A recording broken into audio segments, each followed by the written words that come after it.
Bismillahirrahmanirrahim. Assalamualaikum warahmatullahi wabarakatuh. Alhamdulillah. Alhamdulillahilladzi arsala rasulahu bil huda wa dinil haq liyudhhirahu 'alad dini kullihi walau karihal musyrikun. Asyhadu an la ilaha illallah wahdahu la syarikalah wa asyhadu anna Muhammadan abduhu wa rasuluh. Allahumma shalli wa sallim wa barik ala sayyidina Muhammadin wa ala alihi wa ashabihi wa man tabi'ahum bi ihsanin ila yaumiddin, amma ba'd. Ikhwah sekalian, a'azzani Allah wa iyyakum. Alhamdulillah, pada sore hari ini insyaallah kita akan kembali melanjutkan pengajian kita pada kitab Mulakhas Syarah Kitab Tauhid. Ya. Kita masuk pada bab yang baru, yaitu babu qaulillahi ta'ala innaka la tahdi man ahbabta. Bab yang menerangkan tentang firman Allah Subhanahu wa taala, innaka la tahdi man ahbabta. Ya. Ini berkenaan dengan bahwasanya hidayah itu adalah murni milik Allah Subhanahu wa taala. Kita baca. Bismillahirrahmanirrahim. Qala al-musannifu Syekh Muhammad rahimahullahu ta'ala wa nafa'ana bihi wa bi ulumihi fi daraini fi kitabihi Kitab Tauhid, babu qaulillahi ta'ala. Ini adalah bab tentang firman Allah Subhanahu wa ta'ala, innaka, sesungguhnya engkau, la tahdi, engkau di sini Nabi Muhammad, la tahdi, tidak akan bisa memberikan hidayah, man ahbabta, bagi siapa yang kamu cintai. Kita lihat syarah dari Syekh Saleh. Innaka al-khitabu lin Nabi sallallahu alaihi wasallam. Khitabnya yang disebut kamu itu siapa? Itu sasarannya adalah Nabi Muhammad sallallahu alaihi wasallam. La tahdi, sesungguhnya kamu wahai Muhammad, la tahdi, tidak akan bisa memberikan hidayah. Ya, tidak akan bisa memberikan hidayah.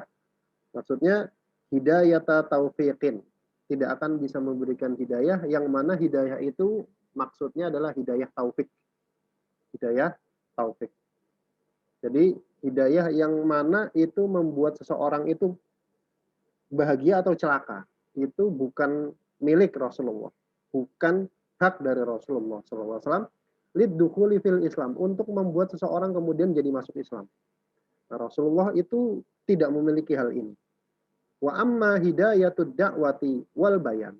Adapun kalau hidayah yang dimaksud adalah hidayah dakwah, maksudnya berdakwah, wal bayan, kemudian memberikan penjelasan, fa innar rasula yamlikuha. Sesungguhnya Rasulullah itu punya kuasa atau mampu untuk melakukannya. Kita juga sama ya. Kita ini tidak bisa memberikan hidayah kepada orang lain yang mana hidayahnya itu bentuknya hidayah taufik. Karena hidayah itu bentuknya ada dua ya. Hidayah taufik, yaitu membuat seseorang itu kemudian dapat hidayah beneran. Yang kedua namanya hidayah dakwah dan bayan. Sekedar ngasih tahu dan menjelaskan. Nah, ya, kita perannya di sini, yang di nomor 2 ini. Cuma ngasih tahu dan menjelaskan. Kalau itu bisa. Tapi apakah kemudian orang yang nerima atau tidak, itu urusan Allah. Nah, Rasulullah juga sama. Sungguhnya Rasulullah itu memiliki hidayah yang nomor 2 ini. Ngasih petunjuk, ngasih penjelasan dan memberikan dakwah saja. Bagaimana firman Allah Ta'ala, innaka la tahdi ila siratim mustaqim. Sesungguhnya engkau, wahai Muhammad, benar-benar bisa memberikan hidayah. Maksudnya apa? Hidayah bayan tadi. Menjelaskan dan berdakwah ila siratim mustaqim. Kepada jalan yang lurus. Kemudian ayat selanjutnya adalah man ahbabta, sesungguhnya kamu wahai Muhammad tidak mampu memberikan hidayah yang mana hidayahnya itu hidayah taufik, man ahbabta, kepada orang yang kamu cintai, kamu sukai, hidayah tahu, untuk dapat hidayah. Jadi Rasulullah nggak bisa, kata Allah Subhanahu wa taala. Kemudian tamamul ayat, lanjutan ayatnya, walakinnallaha yahdi may yasha wa huwa a'lamu bil muhtadin. Walakinnallaha yahdi may yasha, akan tetapi sungguhnya Allah itu memberikan hidayah kepada siapa yang Dia kehendaki. Walakinnallaha yahdi may yasha, maksudnya yuwafiqu, Allah memberikan taufik liddukhuli fil Islam, kepada seseorang untuk masuk ke dalam Islam. Nah, itu hak prerogatif Allah. Allah menentukan siapa yang bisa menerima Islam, itu hak prerogatif Allah. Kita nggak bisa menentukan itu. Kita nggak bisa menentukan itu. Kita cuma bisa ngasih dakwah dan ngasih penjelasan. Wa huwa a'lamu bil muhtadin. Kemudian ayat ini ditutup oleh firman Allah, dan Dia Allah itu lebih mengetahui bil muhtadin, terhadap orang yang dapat hidayah. Maksudnya, a'lamu biman yastahiqqul hidayata mimman yastahiqqu al-ghawayata. Allah itu lebih tahu tentang siapa saja yang berhak untuk dapat hidayah dari orang-orang yang berhak untuk sesat. Jadi kalau kita mau dapat hidayah, maka kuncinya satu, yaitu minta sama Allah Subhanahu wa Ta'ala, karena Dialah yang punya hak untuk ngasih hidayah. Kemudian munasabatul bab li kitab tauhid. Kesesuaian bab ini terhadap kitab tauhid. Apa hubungan antara bab ini sama kitab tauhid? Kata beliau, anna fihi ar-radda ala ubadil kuburil ladzina ya'taqiduna fil anbiya'i was sholihin an-naf'a wad dhar. Anna fihi, bahwasanya di dalam bab ini, di dalam judul bab tadi, sungguhnya kamu nggak bisa ngasih hidayah, itu ar-radda, punya makna atau terdapat bantahan ala ubadil kubur, terhadap orang-orang yang menyembah kuburan, alladzina, yang mana mereka itu ya'taqiduna, punya keyakinan fil anbiya'i wassolihin, kepada para nabi dan orang-orang soleh, an-naf'a wad dharra, untuk bisa ngasih manfaat atau nolak mudarat. Jadi sebagian orang ada ya yang memiliki keyakinan bahwasanya nabi dan orang-orang soleh yang sudah meninggal itu bisa ngasih manfaat atau bisa nolak bala. Jadi zatnya si orang soleh yang sudah mati itu dianggap bisa nolak bala. Dan ini terdapat bantahan terhadap hal tersebut. Wadhalika annahu, bantahannya gitu, annahu, bahwa saya nabi, idza kana nabiyyu, apabila Nabi Muhammad sallallahu alaihi wasallam qad harisa ala hidayati ammihi fi hayatihi falam yatayassar lahu. Bahwasanya dulu Nabi Muhammad sallallahu alaihi wasallam itu bersemangat ala hidayati ammihi, untuk memberikan petunjuk, untuk memberikan hidayah kepada pamannya fi hayatihi, ketika pamannya masih hidup. Pamannya di sini maksudnya Abu Thalib ya, Abu Thalib. Falam yatayassar lahu, tapi Nabi Muhammad tidak mampu, tidak dimudahkan untuk itu. Wada'alahu, kemudian Rasulullah juga dulu pernah mendoakan kebaikan bagi Abu Thalib ba'da mautihi, setelah Abu Thalib wafat.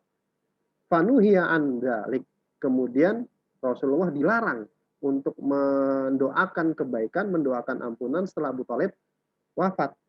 Kenapa? Karena Abu Thalib meninggal dalam keadaan musyrik. Wa dzakara subhanahu anna rasula la yaqdiru ala hidayati man ahabba. Kemudian Allah Subhanahu wa taala menjelaskan, menyebutkan anna rasul, bahwanya rasul itu la yaqdiru, tidak kuasa, tidak mampu, ala hidayati man ahabba, untuk ngasih hidayah orang yang dia cintai. Fahada, maka kalau begitu, hal tersebut ya dulu menunjukkan ala annahu, bahwasanya Rasulullah sallallahu alaihi wasallam la yamliku dharran wala naf'an, tidak kuasa untuk menolak mudarat ataupun ngasih manfaat. Buktinya apa? Ya pamannya sendiri aja nggak bisa beliau kasih hidayah.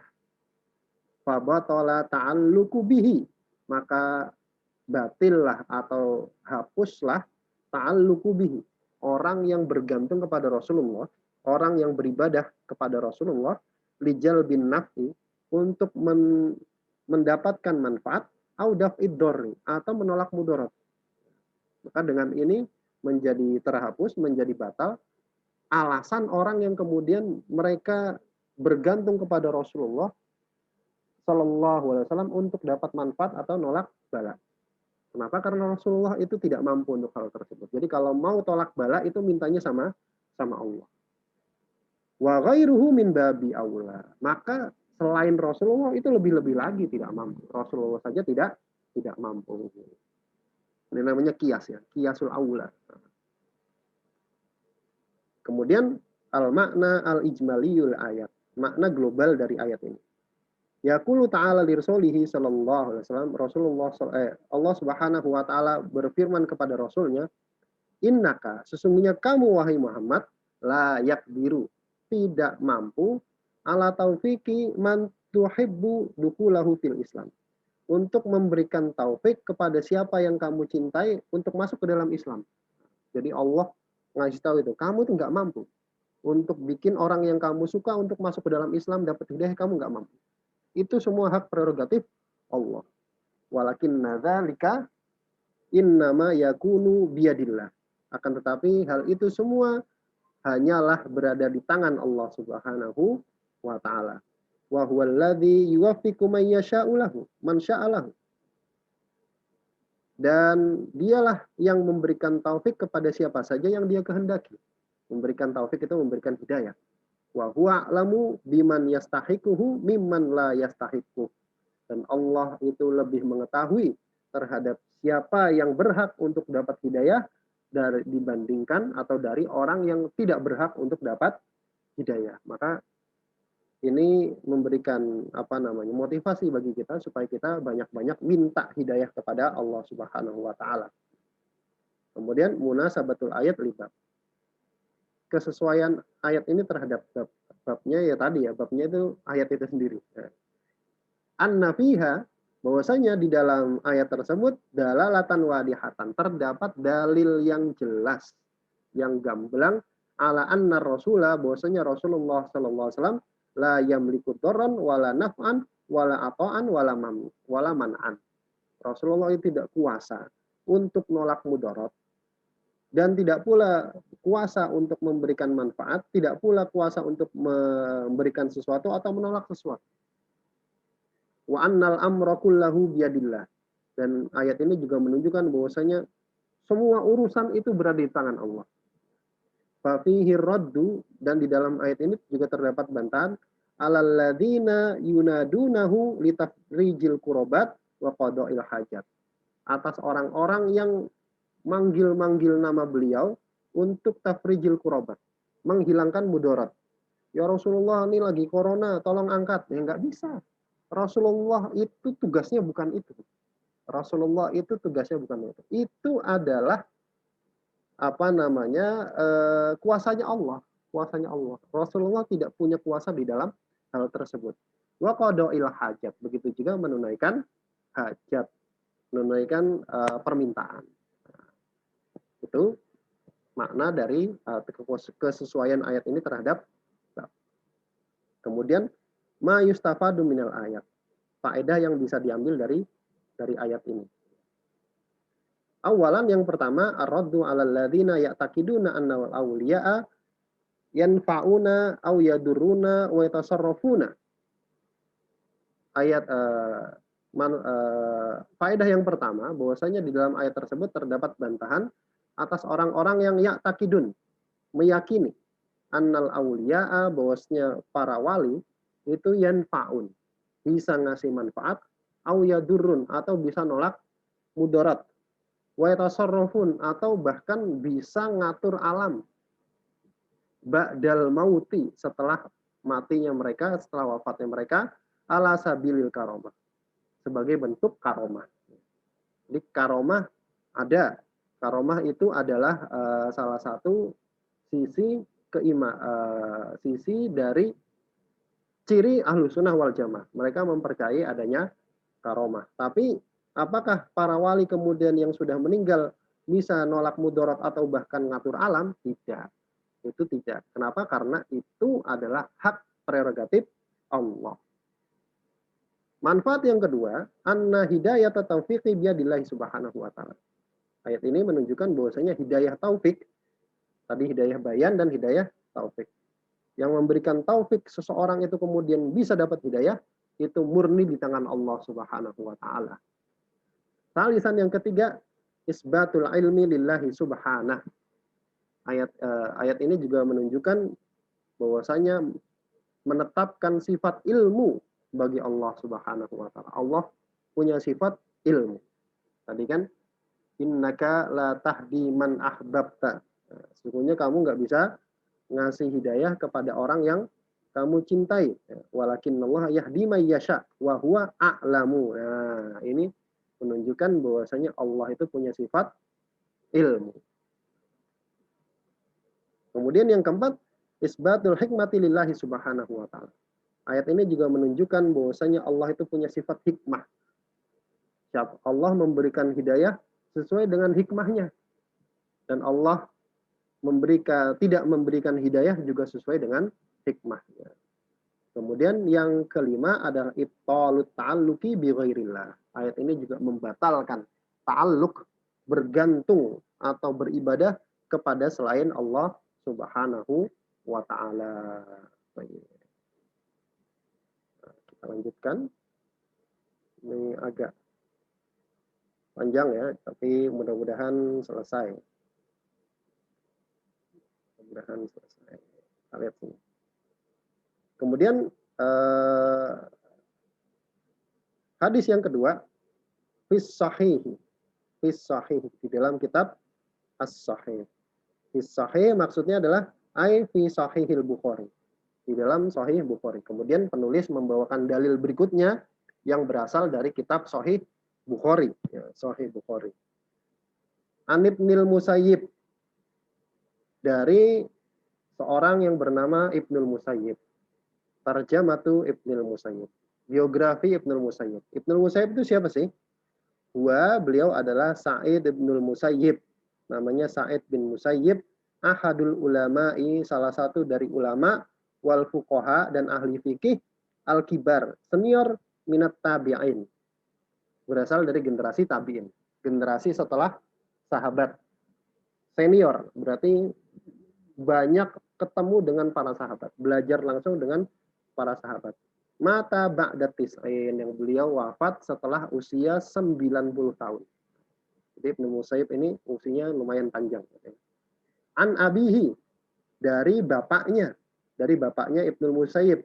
An abihi, bapaknya Ibnu Musayyib siapa? Al Musayyibu sahabiyun, ya, seorang sahabat. Jadi Ibnu Musayyib ini anak bapaknya seorang sahabat Nabi.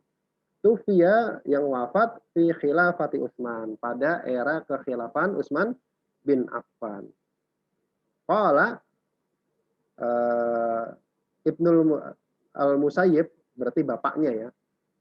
Musayyib berkata, lamma tatkala hadarat Aba Thalibin al-wafatu. Tatkala datang wafat kepada Abu Thalib. Nah, ini kisah wafatnya Abu Thalib. Lamma hadarat Aba Thalibin wafatu. Tatkala wafat itu atau kematian datang kepada Abu Thalib, maksudnya apa? Alamatuha wa muqaddimatuha. Tanda-tandanya dan awal dari kematian. Artinya udah mulai kelihatan mau mati, udah kelihatan mau meninggal Abu Thalib. Tatkala begitu, ja'ahu Rasulullah sallallahu alaihi wasallam. Rasulullah sallallahu alaihi wasallam datang menemui pamannya. Wa indahu, dan di sisi pamannya ada Abdullah bin Abi Umayyah dan Abu Jahal. Jadi Rasulullah jenguk pamannya yang lagi sakratul maut, dan ketika itu juga lagi ditemani sama Abdullah bin Abi Umayyah dan Abu Jahal. Dua orang ini, Abdullah bin Abi Umayyah dan Abu Jahal, ini gembongnya orang musyrik, ya, gembongnya orang musyrik. Kemudian faqala lahu, kemudian Rasulullah Shallallahu alaihi wasallam berkata kepada siapa? Pamannya, ya ammi, wahai pamanku. Ya ammi. Ya ammi ini munada mudhaf. Ya ammi ini munada mudhaf, hudifat minhul ya'a wa baqiyatil kasratu dalilan 'alaiha. Kalau dalam bahasa Arab ini munada itu pakai kata-kata ya, wahai. Mudhaf, kemudian ya-nya dihilangkan. Aslinya aming gitu. Kemudian ya-nya dihilangkan, wa baqiyatil kasrotu, dan harokat kasrohnya tetap sebagai dalil bahwasanya yang dibuang itu huruf ya. Nah, nanti kalau udah belajar bahasa Arab insya Allah tahunya. Ya ammi, wahai pamanku, kul, ucapkanlah la ilaha illallah. Wahai pamanku, ucapkanlah la ilaha illallah. Gitu ya. Kalimatan, yaitu sebuah kata, kalimatan bin nasbi alal badali min la ilaha illallah. Kalimatan ini dibaca nasab sebagai badal dari la ilaha illallah. Jadi menerjemahkannya, wahai pamanku, ucapkanlah la ilaha illallah, yaitu sebuah kalimat, gitu. Uhajjalaka biha indallah. Uhajjalaka biha indallah. Uhajja bitasdidil jim maftuhatan alal jazmi bijawabil amri. Dengan ditasdid jimnya, kemudian di fathah, harokat akhirnya ini i'rabnya jazm sebagai jawab dari fi'il amr yang ada di depan. Kul. Nah, fi'il amrnya kul. Jadi terjemahkannya, wahai pamanku, ucapkanlah la ilaha illallah, yaitu sebuah kalimat yang maka aku akan membela kamu. Maka aku akan membela kamu. Muhajjah ini berasal dari kata al-muhajjah.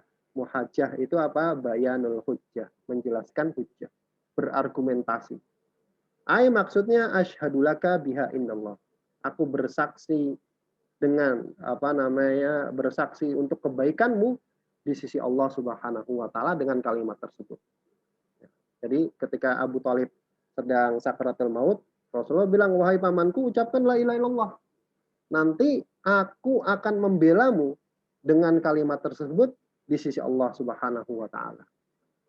Kemudian faqala lahu, nah ini biang keroknya ngomong nih, Abu Jahal dan Abdullah bin Abi Umayyah. Ini biang kerok ini ngomongnya begini. Atargabu an millati Abdul Muthalib, atargabu ay atruku, atatsruku. Apa kamu mau meninggalkan atau apa kamu mau murtad dari agamanya Abdul Muthalib gara-gara ngucapin la ilaha illallah? Jadi Atar Gobu dia langsung ngomong nih, si biang kerok dua ini. Abu Thalib, kamu mau murtad dari agamanya Abdul Muthalib, an millati Abdul Muthalib. Millati Abdul Muthalib, dia syirku wa ibadatul asnam. Agamanya Abdul Muthalib itu apa? Kesyirikan dan penyembahan terhadap berhala. Dzakarahu bi hujjatil musyrikin. Abu Jahal ini mencoba mengingatkan ke Abu Thalib dengan argumentasinya orang-orang musyrik, inna wajadna aba'ana ala ummatin. Sesungguhnya kami dapati bapak kami berada di atas satu agama. Jadi ketika Rasulullah ngajak pamannya Abu Thalib yang lagi sakaratul maut untuk ucapin la ilaha illallah, dua biang kerok ini Abu Jahal dan Abdullah bin Abi Umayyah ini ngomporin. Kamu mau murtad dari agama kakek moyangmu ini. Kamu benci sama agama kakek moyangmu, kemudian murtad. Kemudian fa'ada alaihin nabiyyu sallallahu alaihi wasallam. Maksudnya ada alaihi maqalatahu wa hiya qauluhu ya ammi qul la ilallah. Kemudian Rasulullah sallallahu alaihi wasallam mengulangi ucapannya. Wahai pamanku, ucapkan la ilaha illallah. Kemudian fa'ada, dan dua biang kerok ini juga ngulangin ucapan yang sama. Jadi ada alaihi Abu Jahlin wa Abdullah maqalatuhuma wa hiya atarghabu an millati Abdul Muthalib. Kemudian dua biang kerok ini ngomong lagi, kamu benci atau kamu mau murtad dari agamanya Abdul Muthalib. Terus seperti itu. Nah, kemudian fakana akhiru maqala, maka akhir dari ucapannya Abu Thalib huwa ala millati Abdul Muthalib. Dia berada di atas agamanya Abdul Muthalib. Lihat. Kalau di sini huwa ala millati Abdul Muthalib. Istabdala ar-rawi bidomiril mutakallimi domiril ghaib. Rawi hadis ini, perawi orang yang meriwayatkan hadis ini mengganti domir mutakallim dengan domir ghaib. Kan tadi kan ngomongnya gini. Karena akhiru maqala, maka akhir ucapan Abu Thalib Harusnya kan ana ya di sini ya. Saya berada di atas agamanya Abdul Muthalib. Harusnya kan begitu. Kenapa? Karena ini mengutip ucapannya Abu Thalib kan gitu kan. Huwa ini harusnya ana. Kenapa diganti huwa sama si perawi hadis? Istiqbahan lilafdil makuri. Karena jeleknya, karena apa namanya, ya, sangat jeleknya lafal yang disebutkan oleh Abu Thalib. Berada di atas agama kemusyrikan, mati di atas kesyirikan. Makanya saking nggak pengennya perawi hadis ngomong yang sama dengan Abu Thalib, maka dia ganti ana jadi huwa. Begitu. Wa aba an yaqula la ilaha illallah. Kemudian dia enggan untuk mengucapkan la ilaha illallah. Hadza ta'kidun lima qablahu. Ini sebagai penguat terhadap kalimat sebelumnya. Kemudian faqala Nabi sallallahu alaihi wasallam, Rasulullah sallallahu alaihi wasallam bersabda, "Lastaghfiranna laka ma lam unha anka." Wahai pamanku, saya akan benar-benar mintakan ampun untukmu malam unha anka. Selama aku tidak dilarang dari. Selama aku tidak dilarang. Kemudian fa anzalallahu azza wa jalla, Allah Subhanahu wa taala kemudian menurunkan ayat, "Maka nalin nabi walladzina amanu ayyastaghfiru lil musyrikina walau kanu ulil qurba." Maka nalin nabi ay maksudnya mayan bagi, tidak sepantasnya. Wa huwa khobarun bimaknan nahi. Kalimatnya bentuknya khobar tapi maknanya larangan. Berarti tidak pantas gitu.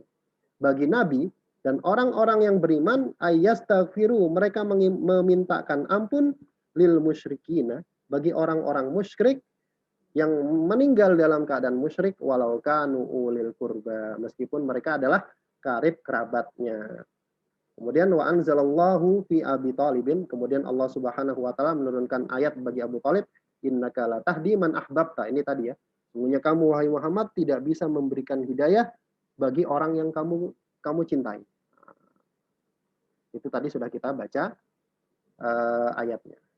Kemudian al-makna il-ijmaliyu lil hadis, makna global dari hadis ini. Kata beliau, ini kita ganti dulu.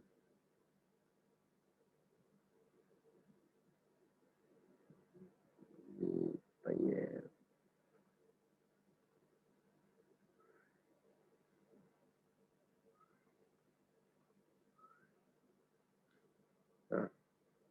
ya, lanjutkan. Al-makna al-ijmaliyu lil hadis, makna global dari hadis ini.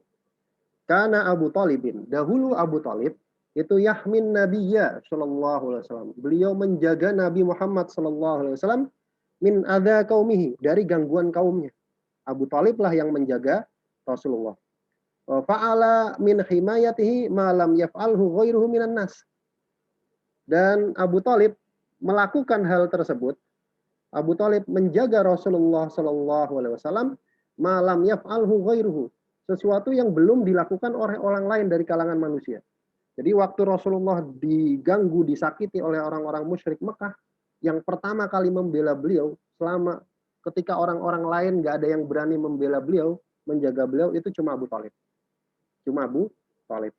Fakana Rasulullah sallallahu alaihi wasallam harisan ala hidayatihi. Maka gara-gara itu Rasulullah SAW itu bersemangat sekali untuk kasih hidayah kepada pamannya. Wa min dzalika, di antara bentuk semangatnya Rasulullah, annahu, bahwasanya Rasulullah adahu lamma marido. Rasulullah menjenguk Abu Thalib tatkala beliau sakit. Yang waktu itu sudah mau meninggal itu ya. Faja'ahu wa huwa fi siyaqil mauti. Rasulullah mendatangi, menjenguk pamannya Abu Thalib dalam keadaan Abu Thalib itu fi siyaqil maut, dalam keadaan sakaratul maut. Wa aradu alaihil Islam. Kemudian Rasulullah tawarkan kepada pamannya Islam, ditawarin lagi. Liyakuna khotimata hayatihi, supaya Islam itu menjadi akhir dari kehidupannya pamannya. Jadi ujung kehidupan paman itu berada di atas Islam, tidak berada di atas agama kemusyrikan. Liyahsulalahu bidzalika fauzu was sa'adah, supaya pamannya itu mendapatkan dengan sebab Islam tersebut al-fauzu was sa'adah, kemenangan dan kebahagiaan dunia akhirat. Fatolaba minhu an yakuna kalimat tauhid. Maka Rasulullah pun meminta kepada pamannya untuk mengucapkan kalimat tauhid. Ucapin sekali aja, wahai pamanku. Wa aradu alaihil musyrikun. Kemudian tapi di situ juga ada Abu Jahal dan Abdullah bin Abi Umayyah. Dan aradu alaihil musyrikun. Orang-orang musyrik tadi itu juga menawarkan kepada Abu Thalib an yabqa ala dini abaihi alladhi huwa syirku. Untuk bertahan di atas agama bapak moyangnya itu agama kesyirikan. Li'ilmihim, kenapa? Karena mereka tahu bima yadullu alaihi hadil kalimah, terhadap apa yang ditunjukkan oleh kalimat ini, min nafyi syirki wa ikhlasil ibadati lillahi wahdah, berupa menafikan atau meniadakan kesyirikan dan mengikhlaskan, memurnikan ibadah hanya untuk Allah. Maka ini menunjukkan bahwasanya Abu Jahal kemudian Abdullah bin Abi Umayyah tahu bahwasanya la ilaha illallah itu bukan sekedar kalimat. Kalau cuma sekedar kalimat, Abu Jahal itu nggak bakal ngalang-ngalangin pamannya Rasulullah untuk ngucapin la ilaha illallah. Yaudah, cuma kalimat kok. Kamu ngucapin nggak ada terserah. Enggak. Kenapa? Kenapa dihalang-halangi? Karena mereka tahu konsekuensinya. Kalau ngucapin itu berarti kamu kufur terhadap peribadatan terhadap berhala. Kalau kamu mengucap, Abu Thalib, kalau kamu ngucapin la ilaha illallah berarti artinya kamu menganggap kafir kita, menganggap kafir bapak moyangmu, dan menganggap kafir peribadatan terhadap berhala. Itu konsekuensinya. Makanya sama Abu Jahal dihalang-halangi. Karena itu bukan sekedar kalimat. Wa dan Nabi sallallahu alaihi wasallam talabat talafudhi bi syahadati min ammihi. Kemudian Rasulullah pun mengulangi untuk minta supaya pamannya mengucapkan syahadat tadi. Wa adal musyrikuna al mu'aridota. Kemudian orang-orang musyrik pun mengulangi menentangnya tadi. Wasoru, maka jadilah mereka itu sababan.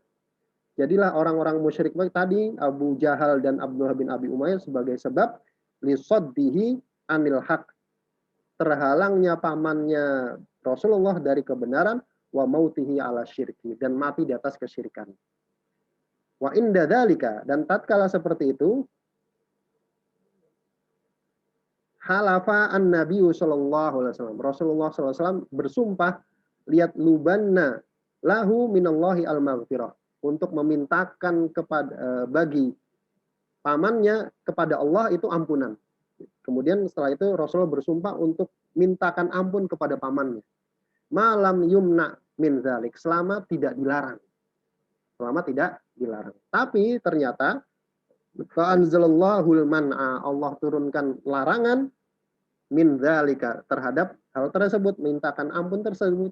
Wa bayyana lahu, dan Allah menjelaskan kepada Rasulullah annal hidayata biyadillah, bahwasanya yang namanya hidayah itu murni berada di tangannya Allah. Yatafaddalu biha ala may yasha, Allah istimewakan hidayah tersebut ala may yasha, kepada siapa saja yang Dia kehendaki. Li'annahu, karena Allah itu ya'lamu man yasluhu laha mimman la yasluh. Allah itu maha mengetahui siapa yang pantas untuk dapat hidayah dari orang-orang yang tidak pantas untuk dapat hidayah. Maka dari sini kita bisa ambil kesimpulan, kalau mau dapat hidayah itu caranya dua. Yang pertama, kita pantaskan diri supaya kita, oh kira-kira saya pantas nih dapat hidayah. Yang kedua, mintanya sama Allah, karena hidayah itu murni milik Allah Subhanahu wa taala. Kemudian munasabatul hadis lil bab, kesesuaian hadis ini terhadap bab. Anna Rasulullah sallallahu alaihi wasallam la yamliku naf'an liman huwa aqrabun nasi ilaihi. Hadis ini menjelaskan bahwasanya Rasulullah itu tidak memiliki, tidak berkuasa untuk ngasih manfaat bahkan kepada orang yang paling dekat kepada beliau, kerabat terdekatnya. Mimma ya dulu, yang mana hal ini menunjukkan ala butlani ta'alluqi alaihi sallallahu alaihi wasallam, atas batilnya bergantung kepada Rasulullah sallallahu alaihi wasallam lil jalbil naf'i au daf'id dharri, untuk mendapatkan manfaat atau nolak bala. Wa ghairuhu min babi aula, maka selain Rasulullah pun lebih tidak pantas lagi untuk dimintakan manfaat atau untuk nolak bala. Kalau mau minta manfaat dan nolak bala, mintanya sama Allah. Kemudian ma yustafadu minal hadis, faedah dari hadis ini. Yang pertama, jawazu iyadatil maridi al musyriki idza rujiya islamuhu, bolehnya menjenguk orang sakit dari kalangan orang musyrik kalau kira-kira Kalau kita jenguk, ini orang ini bakal masuk Islam. Atau bisa tertarik untuk masuk Islam. Kemudian yang kedua, madarratu ashabisu. Bahayanya teman yang jelek. Wa qurona isyar. Dan kawan yang jahat alal insan. Atas seseorang. Jadi Abu Thalib temenannya sama Abu Jahal. Maka gara-gara temenan sama Abu Jahal, dia ikutan musyrik. Ikutan nggak bisa dapat hidayah. Makanya hati-hati. Jangan sampai kita temenan sama orang jelek. Betapa banyak di zaman kita temenan sama orang jelek yang tadinya bagus, gara-gara temannya jelek, dia ikut jelek. Yang ketiga, anna makna la ilallah tarku ibadatil asnam wal awliya wassolihin. Hadis ini juga menunjukkan bahwasanya makna la ilaha illallah itu adalah meninggalkan peribadatan terhadap berhala, para wali dan orang-orang soleh, dan mengesahkan Allah di dalam hal ibadah. Makanya tadi Abu Jahal nggak mau Abu Thalib mengucapkan kalimat tersebut. Wa annal musyrikina, dan bahwasanya orang musyrikin ya'rifuna maknaha, mengetahui maknanya. Ya, makanya tadi Abu Jahal nggak mau ya, menolak, bahkan ngancam, kamu mau murtad dari agamamu. Padahal cuma sekedar kalimat. Anna man qala la ilaha illallah an ilmin wa yaqinin wa i'tiqadin dakhala fil Islam. Hadis ini juga menunjukkan bahwa barang siapa yang mengucapkan la ilaha illallah atas ilmu, kemudian yakin, kemudian keyakinan, i'tiqad, maka dia akan masuk ke dalam Islam. Beda kalau cuma di bibir saja. Kalau di bibir saja namanya munafik. Kemudian yang kelima, annal a'mala bil khawatim. Hadis ini juga menunjukkan bahwasanya amal perbuatan itu tergantung ujungnya. Tergantung ujungnya. Ujungnya kayak apa? Nah, ujungnya Abu Thalib berada di atas kemusyrikan, ya, maka berada di atas kemusyrikan. Yang keenam, ini tahrimul istighfari lil musyrikin. Hadis ini menunjukkan haramnya memintakan ampun kepada orang-orang musyrik yang mati dalam keadaan musyrik, wa tahrimu muwalatihim wa mahabbatihim, dan haramnya berloyalitas kepada mereka dan mencintai mereka. Mencintai itu tidak mengkafirkan mereka, kemudian mencintai dengan aslul mahabbah. Kemudian faedah yang ketujuh, butlanu ta'alluqi 'alan nabi sallallahu alaihi wasallam wa ghairihi li jalbin naf'i aw daf'id darar. Hadis ini juga menunjukkan batilnya bergantung kepada Rasulullah, batilnya beribadah kepada Rasulullah dan kepada selain Rasulullah untuk meraih manfaat atau menolak mudarat. Kemudian yang ketujuh, hadis ini juga menunjukkan ar-raddu ala man za'ama Islam Abi Thalibin. Hadis ini juga menunjukkan bantahan atas orang yang menyangka bahwasanya Abu Thalib itu muslim. Abu Thalib itu muslim. Katanya ada syafaat khusus bagi Rasulullah kemarin, ya, yaitu Rasulullah bisa memberikan syafaat kepada pamannya untuk diringankan siksanya. Jadi itu syafaat khusus untuk Abu Thalib.